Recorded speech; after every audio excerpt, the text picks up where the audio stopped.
मंगलाचरण करेंगे। ओम नमः सिद्धेभ्याः जय श्री ओम नमः सिद्धेभ्याः जय श्री ओम नमः सिद्धेभ्याः। मंगलम भगवान वीरो मंगलम गौतमो गणी मंगलम कुंद कुंदाद्यो जैन धर्मोस्तु मंगलम सर्वमंगल मांगल्यम सर्व कल्याण कारकम प्रधानम सर्वधर्माणां जैनम जयतु शासनम जैनम जयतु शासनम जैनम जयतु शासनम। तो परमात्म प्रकाश जी नाम का ग्रंथ हम पढ़ रहे हैं युगेंद्र देव द्वारा रचित, जिसके हमने 130 दोहे पूरी तरह से पढ़े। अभी हम 130 का एक लास्ट लाइन पढ़ेंगे, 131 को भी थोड़ा टच करेंगे और फिर 132 पर आगे बढ़ेंगे।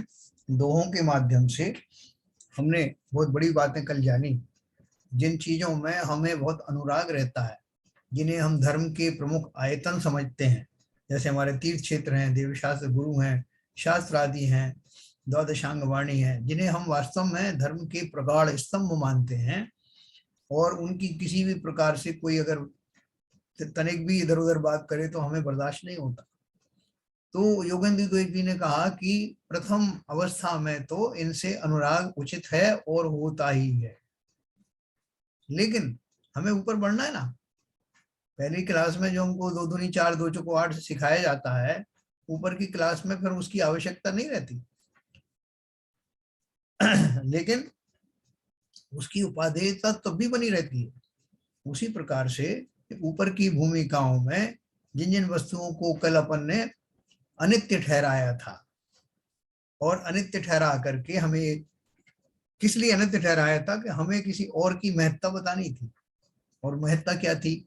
जीव जो आत्मद्रव्य की बात सब जगह सर्वत्र होती है, उसको इतना अनुपम स्थान क्यों दिया? उसको अनुपम स्थान नहीं देते तो हम जो है बोलते साहब कि हाँ, अपनी अपनी आत्मा का चिंतन की क्या जरूरत है, भगवान की आत्मा का चिंतन करो, वही काफी है। तो इसकी आपको महत्व बताने के लिए कि निज आत्मा ही आपका सब कुछ है, सर्वस्व है, वही पूज्य है। क्योंकि सुखी किसको होना है? सुखी आत्मा को होना है। आत्मा किसकी? मेरी आत्मा। क्या? मैं ही। मेरी आत्मा है अलग से, ऐसा नहीं। क्योंकि अलग से आत्मा होने में तो फिर क्या, एक वो संबंध हो जाता है, एक द्रव्य का दूसरे द्रव्य के प्रति मैं कोई और हूं, और एक आत्मा मेरी है और एक शरीर मेरा है। वो तो है नहीं। ऐसा कहने में उपचार से अवश्य आता है, लेकिन वास्तव में मैं ही आत्मा हूं और मुझे ही सुखी होना है। इसलिए उसी की आराधना करने के लिए उसका महत्व बताना आवश्यक था। तो हमने जो दोहों में जो सब समझा, उसका अर्थ ये नहीं कि हमें उन तीर्थ आदि की विराधना करना है या देवशास्त्र गुरु को कुछ गिनना नहीं है, ये अपेक्षा नहीं थी। खाली उसके पीछे महत्वपूर्ण कारण यही था कि वो सब हमारे माध्यम या आलम्बन हो सकते हैं, उनके माध्यम से मुझे अपनी स्वयं की आत्मा जो पूर्णता अविनाशिक है उसका ही चिंतन करना, उसका ही स्वरूप जानना, और अल्टीमेटली उसी के ध्यान स्वरूप उस निश्चय चारित्र में आरूढ़ हो जाना। तो हम सब की एक ही तो भूल है, अनादिकाल से जीव की जो भूल है, जिसकी वो सजा भुगतता है, वो क्या है? वो ये है कि जो वो है ये वो जानता नहीं, उसे मानता नहीं, और पर पदार्थों में अपनी अनुराग बनाए रखता है। तो जैसे ही मुझे इस बात का पक्का पता लगता है कि मैं कौन हूं, जिसे सुखी होना है, वो टारगेट तो करो ना, किसे सुखी होना है। क्या अपन गए साहब एक जगह हॉस्पिटल में, और बहुत पूरा परिवार इकट्ठा करके ले गए, डॉक्टर ने पूछा भाई मरीज कौन है, तो सब एक दूसरे को बता रहे साहब इसको जरा देख लीजिए, प्रेम बस इसको ठीक कर दीजिए साहब, मैं तो ठीक हूँ। दूसरा मुझे बता रहा, तीसरा किसी और को बता रहा, पूरा परिवार जन एक दूसरे को बता रहा है कि साहब ये इसको स्वस्थ कर दीजिए आप, तो मैं स्वस्थ हो जाऊं। तो डॉक्टर परेशान है कि भैया ऐसे काम नहीं चलेगा, मुझे तो पक्का बताओ कौन मरीज है। तो इसलिए उन्होंने बताया कि उन सब में हम सब मरीज हैं संसार में, क्योंकि हम अलग अलग विधाओं को लेकर के उनमें ही अपना अनुराग बनाए हुए हैं। इस कारण से जिसे सुखी करना है, स्वस्थ करना है, उसका पता ही नहीं चलता कि कौन को करना है। इसलिए उन्होंने संसार में जो जो पदार्थों को मैं श्रेष्ठ समझता हूं, उन सब की निस्सारता साबित की, और फिर कहा कि एक ही वस्तु है जो परमानेंट है, मेरे लिए, सबके लिए, इंडिविजुअल के लिए, और वो है हमारी स्वयं की आत्मा। यहां जाकर स्थापित करने से क्या होगा, अल्टीमेट मेरा गोल जो है, मेरा उद्देश्य, वो विस्मृत नहीं होगा, किसी भी तरह से विस्मृत नहीं होगा। बाकी के जितने भी आलम्बन हैं वो सब व्यवहार रूप हैं।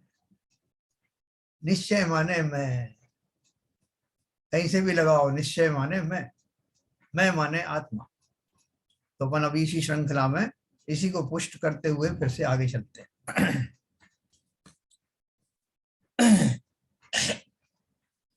देखो, हमने 130वां दोहा जो पढ़ा था, मैं आपको शेयर करता हूं।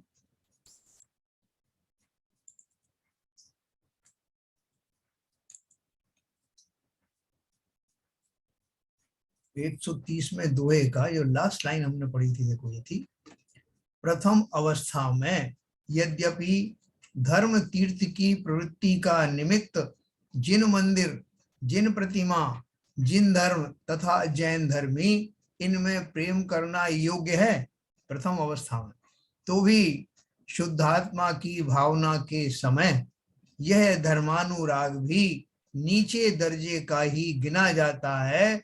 वहां पर केवल वीतराग भाव ही है।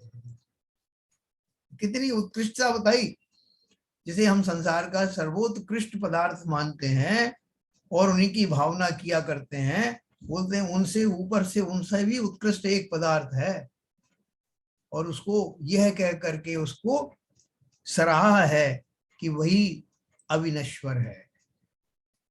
बाकी नश्वर है क्या? यस, पर्याय अपेक्षा से सारे नश्वर हैं। तो बोले तो जीव भी तो पर्याय अपेक्षा से विनश्वर, वो नश्वर है ना, तो उसको आपने जो है वो परमानेंट कैसे माना? देखो, जीव के जो पर्याय होती है मुख्यतः उसके साथ जो शरीर होता है उसकी चर्चा होती है, वो अवश्य ही विनाशिक है। लेकिन जहां तक आत्मा का सवाल है, उसके गुणों की अपेक्षा से, गुणों का परिणमन वो अगुरु लघु गुणत्व के अनुसार इंटेंसिटी कम ज्यादा होती है, वो अलग चीज है, लेकिन गुण कभी कम होते नहीं। जितने गुण हैं जीव के, उतने गुण सदा काल बने रहते हैं। इस अपेक्षा से वो अविनाशी है। आगे तो ये हमने पढ़ा कि ये जो वीतराग भाव है, समस्त राग जहां समाप्त हो जाते हैं वहां वीतराग भाव की उत्पत्ति होती है। तो चाहे वो हमारा जो देवशास्त्र गुरु के प्रति हमारा राग भाव हो, चाहे हमारा तीर्थ आदि के प्रति राग भाव हो, चाहे जिनवाणी के प्रति राग भाव हो, उन सब के माध्यम से, माध्यम तो बन सकते हैं, उन सब के माध्यम से मुझे उस परम वीतरागी भाव की ही उपासना करनी है, जिसमें कहीं से भी, किसी भी वस्तु से, किसी भी प्रकार का कोई राग ना रहे, क्योंकि राग परिणति मेरे स्वभाव भाव से विपरीत भाव। जब मैं सहज में आ जाऊंगा, अपने उसमें ही समा जाऊंगा, तो फिर काहे का राग? क्योंकि राग शब्द कहते ही वो रंग दिखाई देते हैं जिनमें मैं कहीं ना कहीं रंगा हुआ हूं। मुझे नहीं चाहिए वो रंगी हुई पर्याय, मुझे चाहिए विशुद्ध निर्मल पर्याय, जिसमें किसी प्रकार का राग रंग नहीं। तो 130 नंबर हमने पढ़ा। अब उसके आगे का भी हमने कल पढ़ा था, तो शॉर्ट में पढ़ते हैं। इसका भावार्थ पढ़ा, शुद्ध संग्रह न कर समस्त जीव राशि एक है। जैसे नाना प्रकार के वृक्षों का भरा हुआ वन एक कहा जाता है, उसी तरह नाना प्रकार के जीव जाति करके एक कहे जाते हैं। वे सब जीव अविनाशी हैं, यानी इंडिविजुअल जीव की जितने भी जीव हैं, सबकी आत्माएं अविनाशी हैं। मेरी का अर्थ क्या है? हम अपनी अपनी बात कर रहे हैं। और सब देहादि की रचना विनाशिक दिखती है। देखो, बहुत क्लियर कर दिया उन्होंने। जीव द्रव्य में के दो भाग है ना, क्या दो भाग हैं? एक तो जीव द्रव्य प्योर, और दूसरा उसके आश्रय से रहने वाला, उसके साथ रहने वाला शरीर। तो शरीर की रचना कैसी है? विनाशिक है। शुभ अशुभ कर्म कर जो देहादिक इस जगत में रचे गए हैं, वे सब विनाशिक हैं। देह किससे रची गई है? कर्मों के कारण। 9 कर्मों से बनी, और उसमें तरह तरह के जो परिवर्तन हुए वो नाम कर्म आदि के कारण हुए। शुभ कर्म किए तो देह अच्छी मिल गई, अशुभ कर्म किए तो देह भी बुरी मिली और भी सामग्रियां बुरी मिली, तो ये सब विनाशीक हैं। आज अच्छा शुभ भाव का, शुभ कर्म का उदय चल रहा है, अच्छी काया है, स्वस्थ काया है, कितनी देर रहेगी? अगर कोई पाप का उदय आया तो सेकंड भी नहीं लगते, कब वो जो है उसमें कन्वर्ट हो जाती है। मैंने बताया था ना कि 8 करोड़ रोगाणु इस शरीर में सदा काल पॉइज्ड कंडीशन में रहते हैं। पॉइज्ड कंडीशन किसे कहते हैं? इंजीनियरिंग वाले जानते हैं कि बिल्कुल जैसे 2 पंप हैं, एक चल रहा है, एक पॉइज्ड है। पॉइज्ड का मतलब क्या है कि जैसे ही वो बंद होगा ये चालू हो जाएगा, सारी तैयारी पहले से की हुई है। ऐसे ही शरीर में होने वाले ये रोगाणु मेरे एक अशुभ अस्थिर कर्म के उदय को पा करके, उसका निमित्त पाकर तुरंत ये शरीर रोगी हो जाता है। कौन सा रोग उत्पन्न होगा मैं नहीं जानता। तो देखो आगे क्या लिखा है, शुभ अशुभ कर्म कर जो देहादिक इस जगत में रचे गए हैं वे सब विनाशीक है। हे प्रभाकर भट्ट ऐसा विशेष तू जान, देहादि को अनित्य जान और जीवों को नित्य जान। सिंपल बात। निर्मल ज्ञान दर्शन स्वभाव पर ब्रह्म यानी शुद्ध जीव तत्व, उससे भिन्न जो 5 इंद्रियों का विषय वन, वह क्षणभंगुर जानो। वो अपन पहले ही पढ़ते हैं, राजा राणा छत्रपति और हाथिन के असवार, मरना सबको एक दिन अपनी अपनी बात। है नित्य भावना की नहीं है? कौन कौन से राजा क्या क्या पद पर रहे और सब जो है सब विनश जाने वाला है। आगे 132 नंबर अपन पढ़ेंगे। देखो ये जो अपना जो चल रहा है, योगेंद्र देव के सानिध्य में जो कुछ भी चल रहा है, ये हमारा स्वर्णिम काल है। इस काल में, इस 1 घंटे के समय में जितना अपना विकास कर सकते हो कर लेना, क्योंकि ये अद्भुत बातें सुनने के समय में जो हमारी रुचि जागृत हुई है, ऐसी रुचि हमेशा नहीं रहने वाली। ये माल है, इस माल को जितना आप उसको आत्मसात करेंगे, आगे के लिए आपका भविष्य सुरक्षित हो जाएगा। अपन करते हैं साहब, इतना इतना मैं जो इन्वेस्टमेंट कर दूं, इतना ये कर दूं तो मैं बैठ के खाऊंगा, बुढ़ापे में मेरे को कुछ करना नहीं पड़ेगा, मेरी 3 पीढ़ियों तक ये चलेगा। अपन ये सब बात करते हैं ना, ऐसा ही ये इन्वेस्टमेंट है। और ये इन्वेस्टमेंट मैं तो ज्यादा आगे करने की बात भी नहीं कर रहा, मैं बोल रहा हूँ यही इन्हीं क्षणों में, इस 1 घंटे के समय में भी जो इन्वेस्टमेंट करोगे तो न केवल इस पर्याय के जीवन काल तक चलेगा, बल्कि आगे भी समाप्त होगा नहीं। भरपूर लाभ लेना। तो देखो अपन 132 नंबर पढ़ते हैं। जे दिठा सुरुगमणि ते अत्सवणिना दिठ, ते कारणी बड़ धम्मु करी धनी जौवणी कौतिट। धनी जौवन माने धन यौवन। हाँ देखो बहुत बढ़िया बात है।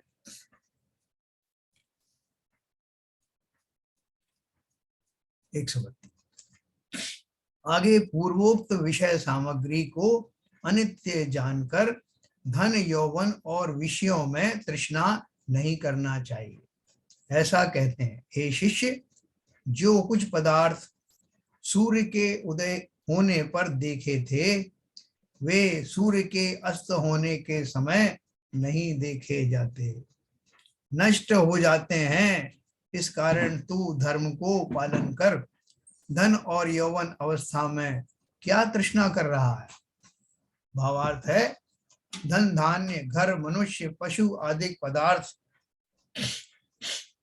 जो सवेरे के समय देखे थे वे सांझ के समय में नहीं दिखते, नष्ट हो जाते हैं। ऐसा जगत का ठाठ विनाशीक जानकर इन पदार्थों की तृष्णा छोड़ और श्रावक का तथा यति का धर्म स्वीकार कर। अपन बोलते ना साहब, वो जो है फला फला आदमी जो है अब नहीं रहा, बोले क्या बात कर रहे हो, अभी तो मैंने 15 मिनट पहले उनसे बात की थी।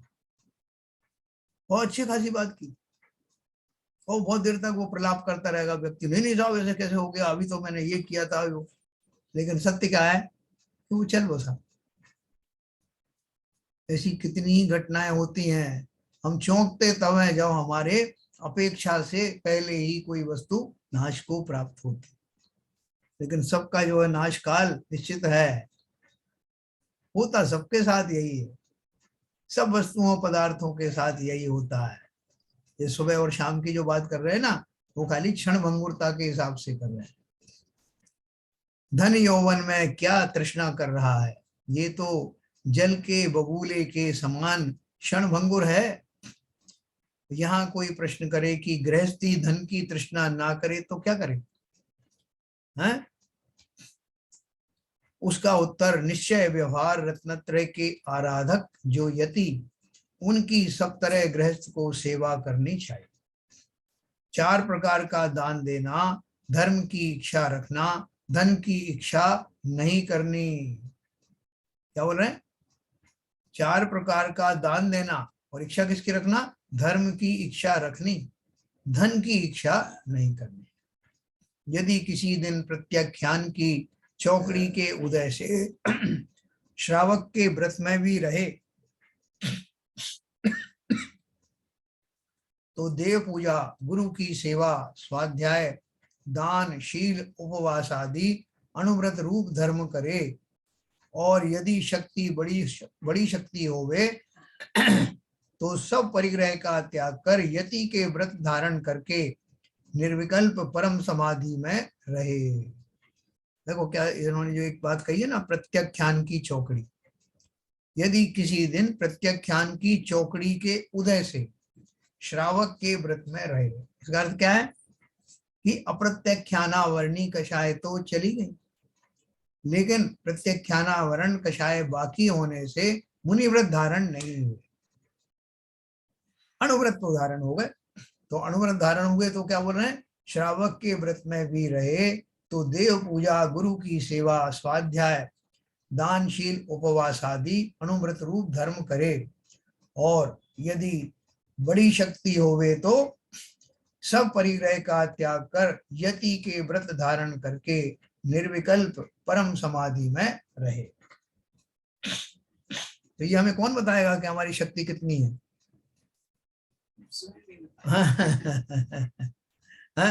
साहब मैं तो बैठा रहा हूँ श्रावक बन के इंतजार में कि कोई आके मुझे बताए कि आपकी शक्ति तो और ज्यादा है, मुनि बनने लायक कोई आया ही नहीं। साहब मैं क्या करूं, पूरा समय निकल गया, किसी ने आके मुझे बताया है। तो फिर कौन कौन को दोष दोगे? और वही सब सब परिवार के जन हैं और जो मेरे मित्रगण हैं, एक ने भी आके नहीं बताया, ये तो शायद बन गया होता मुनि। यानी हमने अपनी लगाम अभी भी दूसरे के हाथ में देकर रखी है। पहले इस हिसाब से रखते थे कि फलाने ने मेरा मूड खराब कर दिया, ढिमके ने मेरे मुझे प्रफुल्लित कर दिया, तो रिमोट कंट्रोल शुरू से ही दूसरों को देने का आदी बन गया।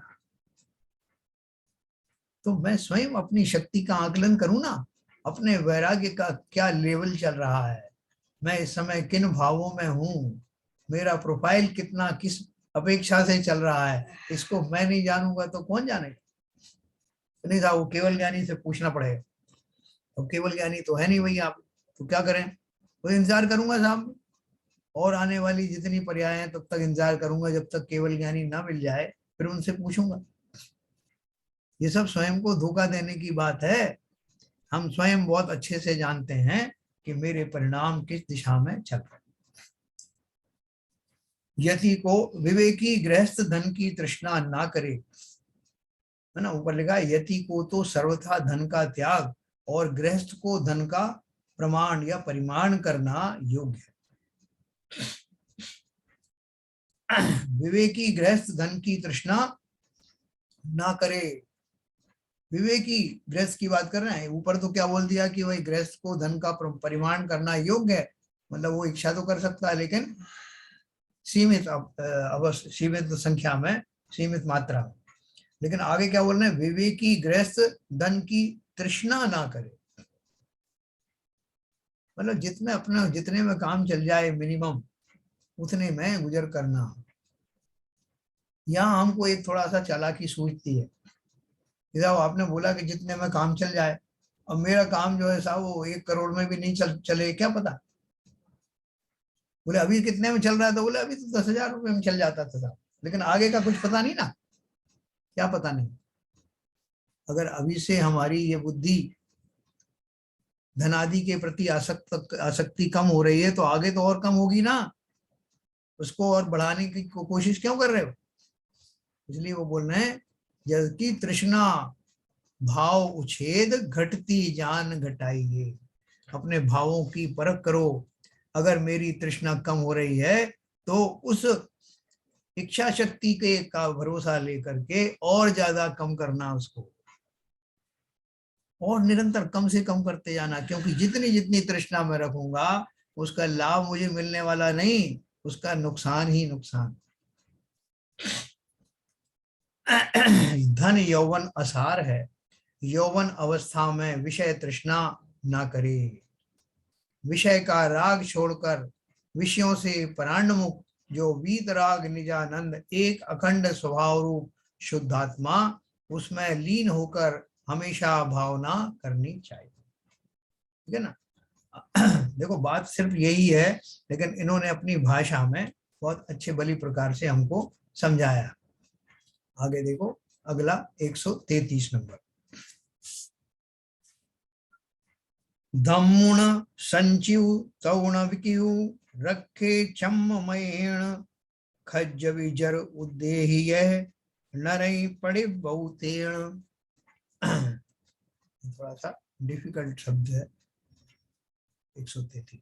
आगे जो धर्म से रहित है और तपस्चरण भी नहीं करते हैं, उनका मनुष्य जन्म वृथा है, ऐसा कहते हैं। जिसने चर्म यमेन वृक्षेण मनुष्य शरीर रूपी चर्ममयी वृक्ष को पाकर उससे धर्म नहीं किया और तप भी नहीं किया। देखो ये दो शब्द से क्या मालूम पड़ा कि धर्म अलग है और तप अलग है। इसकी अपन व्याख्या करेंगे। मनुष्य शरीर रूपी चर्ममयी वृक्ष को पाकर उससे धर्म नहीं किया और तप भी नहीं किया, उसका शरीर बुढ़ापा रूपी दीमक के कीड़े कर खाया जाएगा, फिर उसको मरण कर नरक में पड़ना पड़ेगा। भावार्थ में लिखा, गृहस्थ अवस्था में जिसने सम्यक्त पूर्वक दान शील पूजा उपवास आदि रूप गृहस्थ का धर्म नहीं किया, ये धर्म की जो बात कर रहे थे ना, ये सब आचरण धर्म में आ गए। दर्शन प्रतिमा मृत प्रतिमा आदि 11 प्रतिमा के भेद रूप श्रावक का धर्म नहीं धारण किया, तथा मुनि होकर सब पदार्थों की इच्छा का निरोध कर अनशन वगैरह 12 प्रकार का तप नहीं किया, तपश्चरण के बल से शुद्धात्मा के ध्यान में ठहर कर निरंतर भावना नहीं की, मनुष्य के शरीर रूप चर्ममयी वृक्ष को पाकर यति का व श्रावक का धर्म नहीं किया, उनका शरीर वृद्धावस्था रूपी दीमक के कीड़े खावेंगे, फिर वह नरक में जावेगा। आपने अगर मान लो इस शरीर का उपयोग नहीं किया तो क्या होगा? कितनी कितनी भावनाओं में, वैराग भावना में सब में यही लिखा है कि नर यह तन पाए महातप कीजे, या मैं सार यही है। वो जो फूल होते हैं ना, बड़े सुंदर सुंदर फूल लगे हुए थे, वन में लगे हुए हैं, तो वो अपना एक यौवन अवस्था आती है उनकी, उसके बाद जब उनकी आयु समाप्त होने लगती है वो मुरझा जाते हैं, वहीं समाप्त हो जाते हैं। लेकिन वही फूल अगर किसी को सुगंध देते हैं, किसी मंदिर आदि में या किसी उसको देव देवता को चढ़ाए जाते हैं, तो वो कहते हैं कि उनको व्यवहार से उनको सार्थक पना सिद्ध होता है। ऐसे ही ये शरीर मेरा अगर भोग विलासों में ही लगा दिया तो ये तो नश्वर वैसे ही है ही, उसमें लगा दिया तो ये जो कीड़े के खाने की बात कर रहे हैं ना, दीमक जैसे लकड़ी को खाती है, ऐसे ही विषय सेवन इस शरीर को जर्जर कर देंगे, हाथ कुछ लगने वाला नहीं है। लेकिन इसी शरीर से यह तन पाए महातप कीजे तो पूरा सार निकल आता है। और एक वो गन्ने के उदाहरण देते हैं ना, काना गन्ना जो है वो चूस नहीं सकते, उसका कुछ काम नहीं है, लेकिन अगर उसको आपने जमीन में बो दिया तो मीठे गन्ने लगते हैं। इस पर्याय को बो दो, इस पर्याय को बीज समझ करके उसको लगा दो, और ये पर्याय धर्म रूपी वृक्ष से लहलहा उठेगी। इसका मर्म समझना, इतना बढ़िया बीज मुझे मिला है। जीव पर्यायों की संतति को नाश करने वाला बीज, इस बीज को आज ही और अभी भली प्रकार से बो देना। पर्यायों की संतति समाप्त हो जाएगी, जन्म मरण सब समाप्त हो जाएंगे। ये मेरा अंतिम जन्म और अंतिम मरण सिद्ध होगा। हमारे सामने ऐसी उदाहरण है ना तीर्थंकरों की। तो देखो आगे क्या लिखा उन्होंने, वृद्धावस्था रूपी दीमक के कीड़े खावेंगे, फिर वह नरक में जावेगा। इसलिए गृहस्थ को तो यह योग्य है कि निश्चय रत्नत्रय की श्रद्धा कर, निज स्वरूप उपादेय जान, व्यवहार रत्नत्रय रूप श्रावक का धर्म पालना। और यति को यह योग्य है, यति माने मुनि आदि, कि निश्चय रत्नत्रय में ठहर कर व्यवहार रत्नत्रय के बल से महातप करना। देखो यहां उन्होंने निश्चय व्यवहार की बात कैसे कही, यहां बोल रहे हैं निश्चय रत्नत्रय तो क्या है, स्वयं में ठहर जाना। सम्यक दर्शन के द्वारा आत्मा का स्वरूप मानकर श्रद्धा करके, सम्यक ज्ञान द्वारा उसका विशेष स्वरूप जानकर, और सम्यक चारित्र का अर्थ है उसमें ठहर कर। ये तीन रत्नत्रय तो अंदर से होते हैं, इसी को निश्चय रत्नत्रय कहा। और व्यवहार रत्नत्रय क्या है, व्यवहार रत्नत्रय यानी शरीर के माध्यम से या मन वचन काय के माध्यम से किए जाने वाले संयम आदि के आचरण, वो सब व्यवहार तप में आते है ना। व्यवहार तप के यद्यपि दो भेद हैं, तप की बात करें तो 6 बहिरंग और 6 बाह्य और 6 अंतरंग। अभी वो ये भी व्यवहार के ही भेद हैं। अब बोलोगे अंतरंग भी व्यवहार के भेद हैं, हाँ।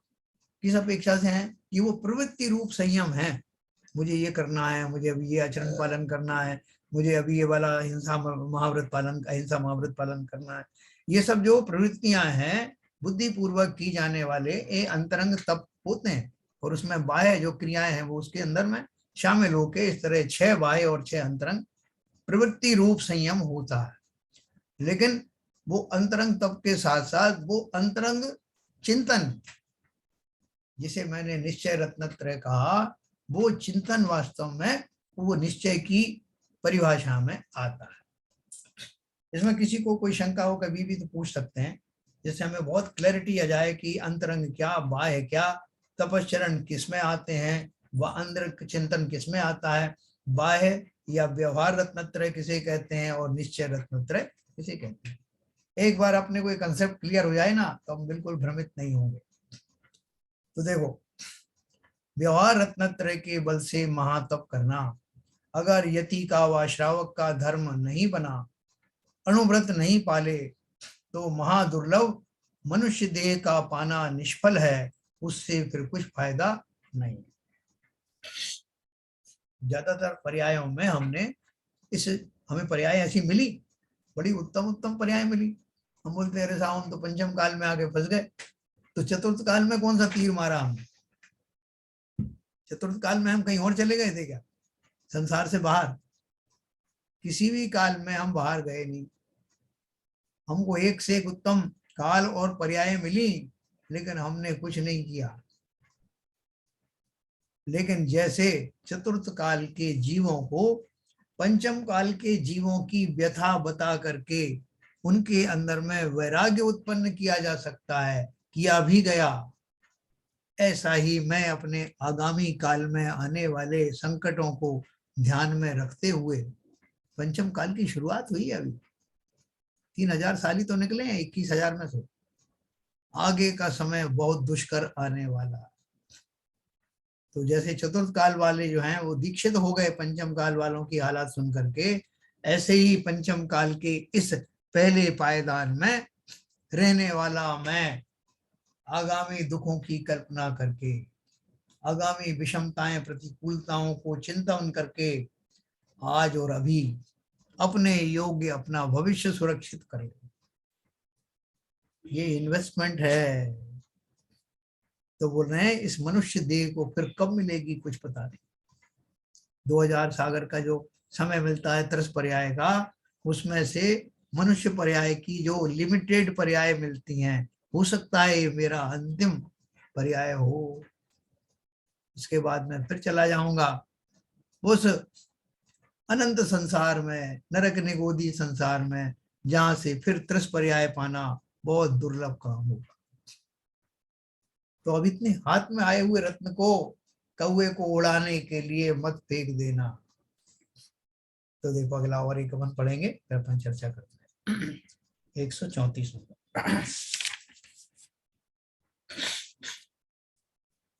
अरिजिए जन पई भक्ति करी, सुई सज्जनु अवहेरी, तिम्ब पेण पिगचुड़मी, जो पाणी संसारी। 134 नंबर हुआ।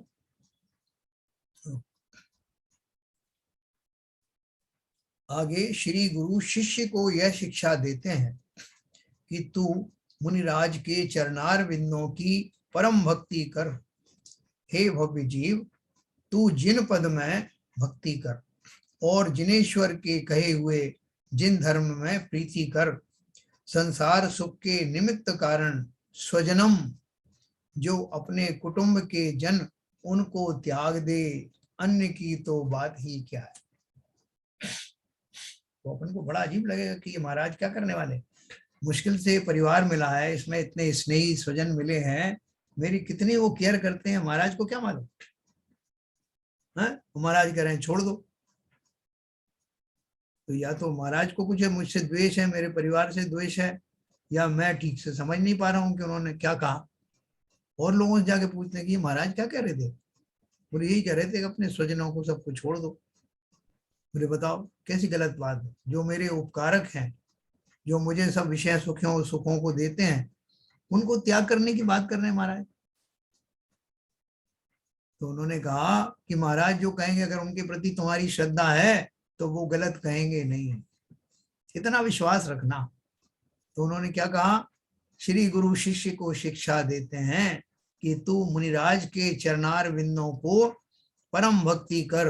हे भव्य जीव, जिन पद में भक्ति कर और जिनेश्वर के कहे हुए जिन धर्म में प्रीति कर, संसार सुख के निमित्त कारण, संसार सुख के जो अपने कुटुंब के जन, उनको त्याग, अन्य की तो बात क्या है, उस महा स्नेह रूप पिता से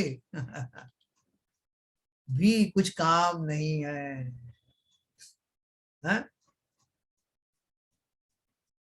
आपके जो पुत्र हैं उनको ये मालूम है कि मेरा पिता जो है हर तरह से मेरा रक्षक है।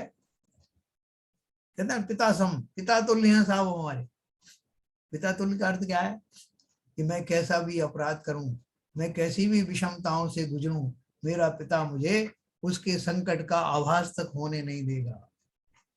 इसे पितृत्व कहते हैं, इसी को पितृतुल्य कहते हैं। तो वो क्या बोल रहे हैं कि भले ही वो आपका पिता सब कुछ कर दे, तब भी वो आपका कुछ काम का नहीं है। किस किस अपेक्षा से, पारलौकिक अपेक्षा से, जो संसार समुद्र में इस जीव को पटक देते हैं। भावार्थ है हे आत्मा राम,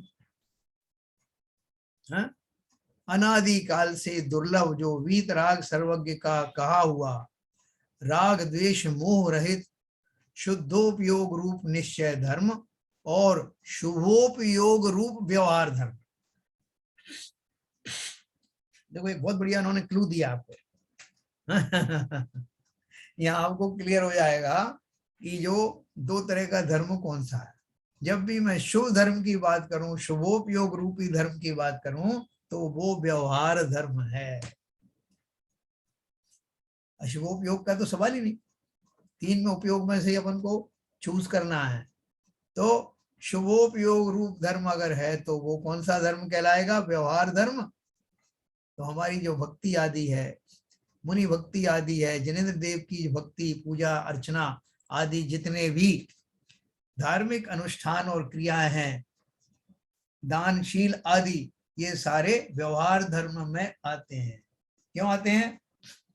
क्योंकि ये सब शुभ भाव की परिणति में गिने जाते हैं। और वास्तविक धर्म, निश्चय धर्म या शुद्धोपयोग रूपी जो धर्म है, वो ही वास्तव में निश्चय धर्म है। दोनों की जोड़ी चलती है साथ में। वो अपनी अपनी भूमिकाओं में रहता भी है। कोई जीव चाहे कि पहले गुणस्थान में या मिथ्यात्व गुणस्थान में वो शुद्धोपयोगी बन जाए, तो संभव नहीं। कोई जीव चाहे कि मैं 8वें गुणस्थान में शुभोपयोगी बन जाऊं, तो ये भी संभव नहीं। जिसे शुद्धोपयोग का स्वाद लग गया, जो शुद्धोपयोग की भूमिका में ऊपर चढ़ गया, वो नीचे की भूमिकाओं में झांकेगा क्या? तो बहुत अच्छे से समझना। देखो, उन्होंने शब्द तो जगह जगह सब शास्त्रों में मिल गए, लेकिन यहाँ क्या है, उचित स्थान पर उनका प्रयोग किया गया है और हमारी रुचि होने के कारण हमें वो समझने में आ रहे हैं। तो क्या बताया उन्होंने? निश्चय धर्म कौन सा है? वीतराग सर्वज्ञ का कहा हुआ, राग द्वेष मोह रहित शुद्धोपयोग रूप निश्चय धर्म और शुभोपयोग रूप व्यवहार धर्म, उनमें भी 6 आवश्यक रूप यति का धर्म, 6 आवश्यक है ना, यति का धर्म तथा दान पूजादि श्रावक का धर्म, यह शुभाचार रूप 2 प्रकार धर्म उससे प्रीति कर। क्यों, हमको क्यों प्रीति करवा रहे हैं इनसे भाई? अभी तो मना कर रहे थे, मना करवा रहे थे, लेकिन आगे की भूमिकाओं के लिए अभी तो हमारी भूमिका में यही आएगा। इस धर्म से विमुख जो अपने कुल का मनुष्य उसे छोड़, और इस धर्म के सन्मुख जो पर कुटुंब का भी मनुष्य हो उससे प्रीति कर। क्या बोल रहे हैं कि अगर हमारे कुटुंब का भी कोई व्यक्ति हो और वो धर्म से विमुख हो, तो वो भी हमारे लिए उपादेय नहीं। इसके विपरीत जो दूसरे कुटुंब का हो, जैसे मुनिराज आदि हैं, हमारे कुटुंब के थोड़े, लेकिन धर्म के सन्मुख है, इसलिए ऐसा पर कुटुंबी मनुष्य भी हो उससे प्रीति कर। तात्पर्य है कि यह जीव जैसे विषय सुख से प्रीति करता है, वैसे यदि जिन धर्म से करे तो संसार में नहीं भटके। ऐसा दूसरी जगह भी कहा है कि जैसे विषयों के कारणों में यह जीव बार बार प्रेम करता है, वैसे यदि जिन धर्म में करे तो संसार में भ्रमण न करे। सीता जी को छोड़ करके जंगल में सेनापति ने जब पीठ मोड़ी, उससे उसकी आंखों से जो आंसुओं की झड़ी लगी थी, वो सीता जी को दिखाना नहीं चाहता। लेकिन जब उन्होंने बहुत फोर्स किया और बोला कि मुझे ये कारण तो बताओ कि मेरा अपराध क्या है सेनापति जी, तो सेनापति ने कहा कि हे देवी, मुझे तो वो रामचंद्र जी ने कहा, उनकी आज्ञा से मैं आया, लेकिन मुझे पता लगा है कि उनको किन्हीं लोगों ने कहा कि सीता जी वहां इतने दिन तक रावण के पास रही, तो उनकी शील का क्या भरोसा। तो इसलिए उन्होंने उनके कहने से मुझे आपको यहाँ छोड़ने के लिए कहा। सीता जी ने क्या कहा? रामचंद्र जी से मुझे कोई द्वेष नहीं, वो जो करेंगे ठीक करेंगे, लेकिन उनसे एक बात जरूर कहना कि जैसे दूसरों के कहने पर उन्होंने मुझे छोड़ दिया, वैसा दूसरों के कहने पर धर्म को मत छोड़ देना। जाते जाते ये सीख सीता जी ने दी। तो वही बात पढ़ रहे हैं कि संसार में भटकाने वाले बहुत जीव हैं, उनके कहने में मत आ जाना। यदि जिन धर्म से कोई करे तो संसार में नहीं भटके। ऐसी दूसरी जगह भी कहा है कि जैसे विषयों के कारणों में यह जीव बार बार प्रेम करता है, विषय सुखों से करता है, विषय सुख देने वालों से करता है, तो उसका अहित निश्चित है। इसके विपरीत जो पर कुटुंबी ही क्यों ना हो, लेकिन धर्मी हो, धर्म का उपदेश देना वाला हो, उससे प्रीति करना, उसी से हमारा कल्याण होगा, ये विश्वास रखना। तो मैं आपको अनम्यूट करूंगा।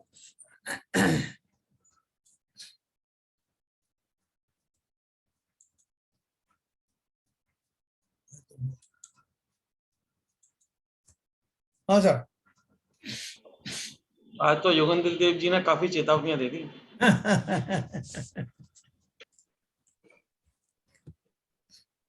आज पब्लिक बहुत कम है। क्लाइमेक्स कब आएगा सर? पार्ट है ना। है क्या जी? क्लाइमेक्स कब आएगा? बस क्लाइमेक्स हमारे हाथ में है। रोज ही आता है। रोज ही आता है, रोज ही आता है। हर रोज नई चीज देखने को मिलती है। देखो कितना सिस्टमेटिक अप्रोच है। Yes yes yes. बात वही कहना है उनको, लेकिन हमारा वैरायटी, जैसे वैरायटी एंटरटेनमेंट की हमारी आदत होती ना, तो वही तो कह ऐसी रहा उसी बात को तरह तरह से, और वो खाली समझाने की बात नहीं, दैट इज द फैक्ट। हम कहाँ कहाँ भ्रमित होते हैं, कैसे कैसे भ्रमित होते हैं, वो सब बातें उजागर करना। कौन सी चीज परमानेंट है, कौन सी टेम्परेरी है, कौन हमारा जो है स्वजन है, कौन परिजन है? हम स्वजन किसे मानते हैं?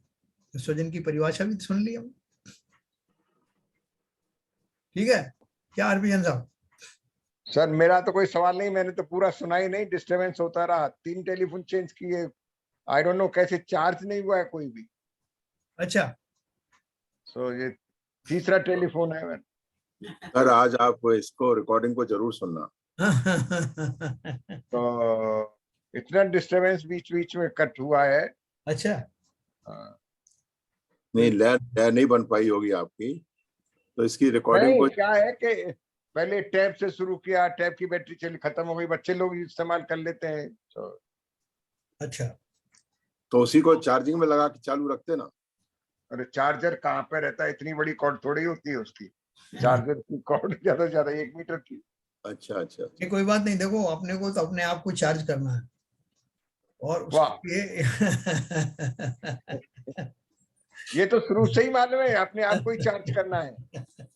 नहीं तो इसलिए तो कह रहा हूँ कि कल उसको रिकॉर्डिंग को सुनना चार्ज करने की। अब रिकॉर्डिंग को अब आप जरूर सुनेंगे, बिल्कुल और सुनेंगे सर। और अब आप और ध्यान से सुनेंगे। जैसे अपन जब विदेश चले जाते हैं ना, तो अपन को ये लगता है कि वहाँ कितनी लोग भक्ति कर रहे होंगे, कितना आनंद आ रहा हो, कैसी पूजन चल रही होगी, तो विशेष हमारा आकर्षण होता है।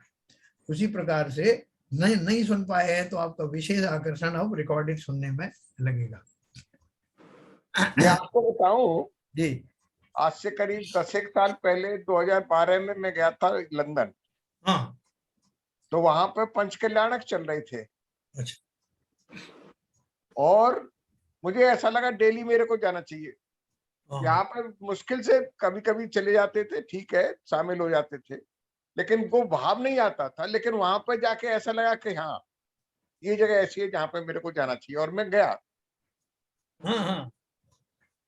तो जैसे आप कह रहे हैं ना, तो जब नहीं होती चीज तो हाँ जरूर तभी उसकी कीमत मालूम पड़ती है। हाँ बिल्कुल सही कह रहे हैं आप। अभी जैसे अपने बच्चे जो फॉरेन में हैं, तो वो मंदिर जाते हैं, तो उनके भावों में इस अपेक्षा से बहुत बलवत्ता आती है कि हमारे पिताजी लोग, हमारे वहां लोग, वो तो साक्षात मंदिर, साक्षात का अर्थ क्या कि जो वास्तविक जगह है, जहाँ वहां इतनी पूजन कर रहे हैं, तो मैं क्यों नहीं यहाँ पे उसके प्रतीक रूप से कुछ ना कुछ करूं। यस, और इस प्रोसेस में उनका और ज्यादा एकाग्रता बढ़ती है। बिल्कुल सही है।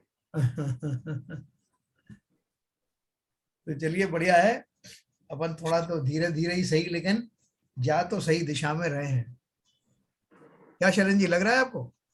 हाँ नहीं, जो आज उन्होंने बोला है कि बुढ़ापा दीमक की तरह जाएगा यदि आपने व्रत उपवास नहीं किए, तो एक तरीके से काफी सही भी है, क्योंकि मतलब आज थोड़ा मतलब उनके जो विवेचन में थोड़ी चेतावनियां आ गई हाँ। कि भाई अब इतना तो मैंने बता दिया आपको, और अभी भी नहीं हुआ। आपने मतलब ग्रस्त में भी रहते हुए भी आप कम से कम व्रत और त्याग का तो पालन कर ही सकते हो, एटलीस्ट इस लेवल पे तो जा ही सकते हो। देखो, जो हमारे जो शुभ चिंतक होते हैं, वो दोनों तरह की बात करते हैं।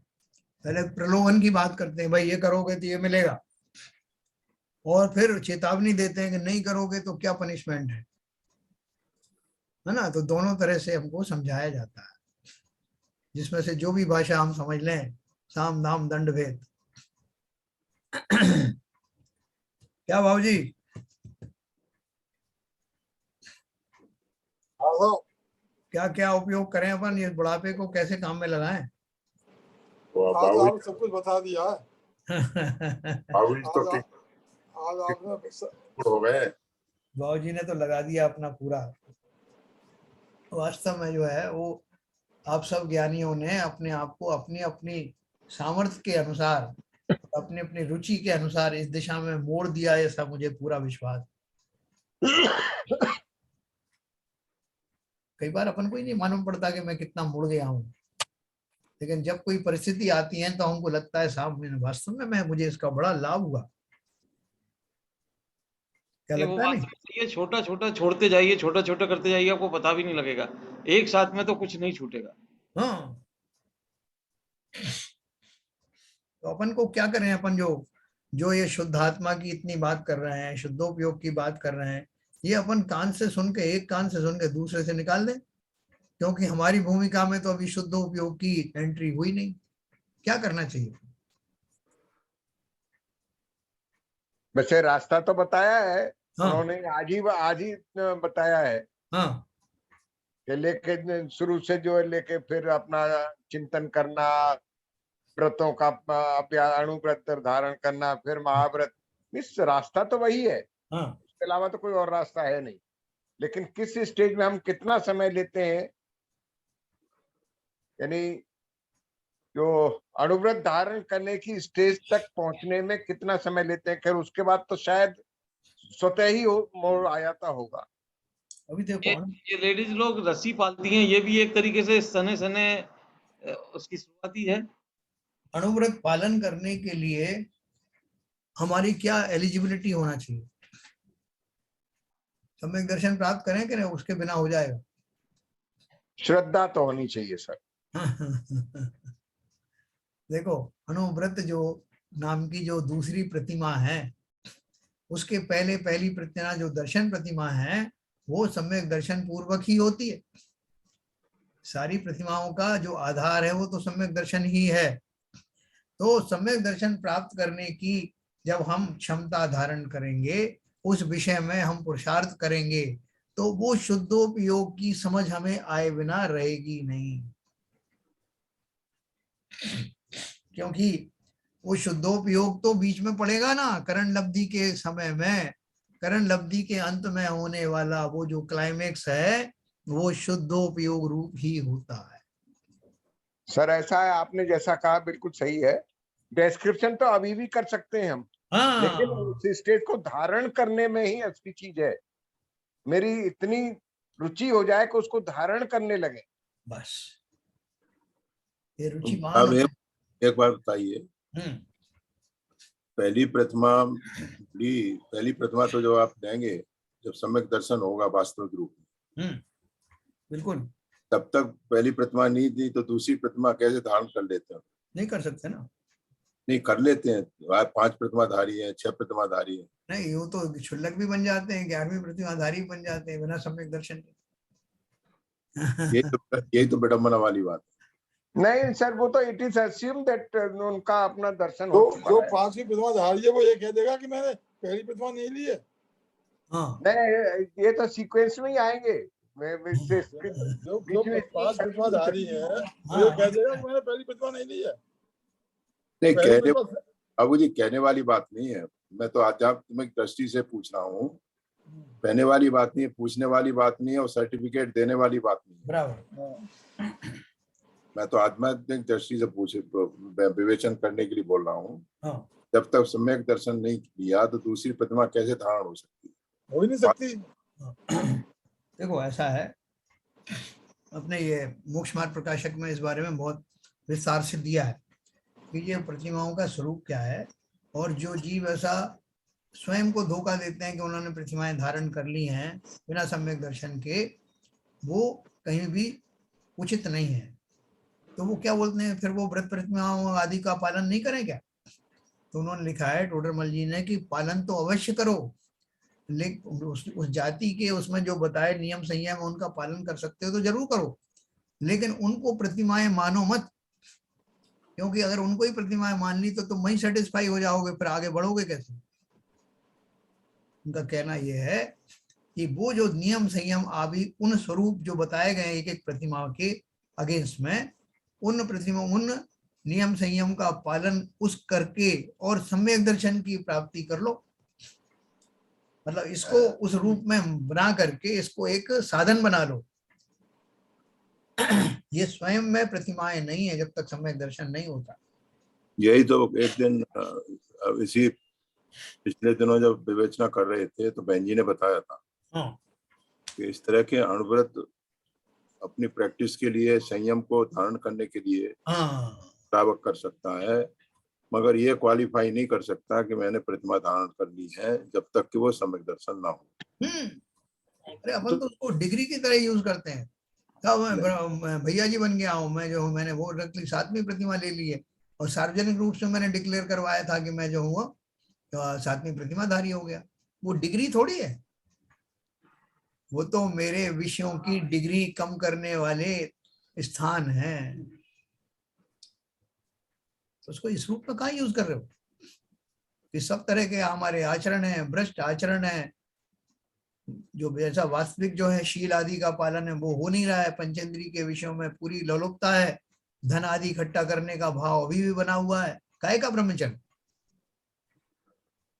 नहीं साहब, वो तो है ब्रह्मचर्य है वो, क्योंकि क्या है सबके सामने कहलवा दिया था तो बस स्टैंप लग गया। ब्रह्मचर्य की परिभाषा नहीं जानते। ब्रह्मचर्य केवल यही मानते हैं कि शादी नहीं की है और हमने इसलिए हम ब्रह्मचारी हो गए बस। और जबकि ब्रह्मचर्य का मतलब ये होता है कि विवाह में जाना ही शील व्रत का हनन करना है। हाँ, शील टूट गया। बिल्कुल, विवाह में गए शील टूट गया। और विवाह में भी क्या एक स्पर्शन इंद्रिय का नहीं, समस्त पांचों इंद्रियों का भाव परिणति। मतलब वही है, पांचों इंद्रियों से ब्रह्मचर्य पलता है, लेकिन थोड़ी पलता है। बिल्कुल, परिग्रह भी आता है सर, सब आता है। 18,000 दोष होते हैं शील के, जिनका पालन वास्तव में जिनेंद्र देव को ही होता है, 12वें गुण स्थान ऑनवर्ड्स। लेकिन नीचे की भूमिकाओं में भी यथा योग्य पालन होता है। शील की जो 9 बाड़ें बताई हैं, शील बाड़ नवराख, ब्रह्म भाव अंतर लखो। देखो इसमें 2 बातें हैं। बाहर का आचरण जो है वो प्रतिमाओं से होता है। शील बाड़ जो नवराख है, शील की 9 बाड़ कौन सी है? उसमें सब बाह्य आचरण ही है। स्त्रियों से भरे हुए रूम में ना जाना, उनकी शैयाओं पर ना बैठना, और उनके हाव भाव नहीं देखना, उनकी चर्चाएं नहीं करना, और राजकथा लोक कथा, हाँ, और भूख से कम भोजन करना और गरिष्ठ भोजन नहीं करना, ये सब बाह्य आचरण है। ब्रह्म भाव अंतर लखो, वो असली ब्रह्मचर्य वो है। देखो ब्रह्मचर्य का जिसने महिमा समझ ली वो धर्म का सार समझ गया। अकिंचन ब्रह्मचर्य धर्म 10 सार है, चौगति दुखते काड़ी मुक्ति करतार है। जिसने वो समझ लिया, उसका भाव समझ लिया, तो अवश्य ही संसार से निकल जाए। ब्रह्म भाव का तो मतलब स्वभाव में जाना ही हुआ ना। हाँ, ब्रह्म मतलब आत्मा, ब्रह्म का अर्थ है आत्मा। ब्रह्म और आकिंचन एक सिक्के के 2 पहलू हैं। हाँ, घुमा फिरा के बात वहीं पे आती है। आप बस मैं अपनी आत्मा में, विजय साहब कह रहे थे ना, परिग्रह, आकिंचन परिग्रह का मतलब है, और ब्रह्मचर्य वही आत्मा का। अकिंचन में क्या है कि मेरा कुछ भी नहीं है संसार में, एक तिल मात्र तिल तुष भी मेरा नहीं। ये अकिंचन धर्म है। और ये आत्मा ही मेरा सब कुछ है, ये ब्रह्म भाव। बिल्कुल सही है। ये कुछ भी नहीं है मेरा, एक सब कुछ है मेरा। मेरा क्या नहीं है और क्या मेरा है, बस ये 2 बस अगर यही जान जाए तो रास्ते पहुंच जाएंगे। और भाई साहब गृहस्थ में तो सबसे पहले हमें अशुभ छोड़ दें। अशुभ छोड़ना, ये पहचानना कि कौन सा शुभ है और कौन सा अशुभ है, और अशुभ को हम छोड़ते चले जाए धीरे धीरे करके, तो रास्ते पे कहीं हम पहुंच सकते हैं, ऐसा मेरा विचार है। अभी अब ये बताओ, क्या हम लोग अभी नहीं जानते कि कौन सा अशुभ है और कौन सा अशुभ है? जानते हैं, लेकिन हाँ। किन्हीं मामलों में हम भ्रम में पड़े हुए हैं भाई साहब, जानते हुए भी अपने स्वार्थ इतना पड़ा हुआ है कि अशुभ को शुभ मान लेते हैं, नहीं, वो तो समझते ही नहीं है। वो तो एक अलग बात है बाबू जी। देखो, एक सिगरेट पीने वाले को मालूम है कि cigarette is injurious to health, लिखा भी है उस पर, लेकिन वो पीने वाला फिर भी पीता है। इसका अर्थ क्या है?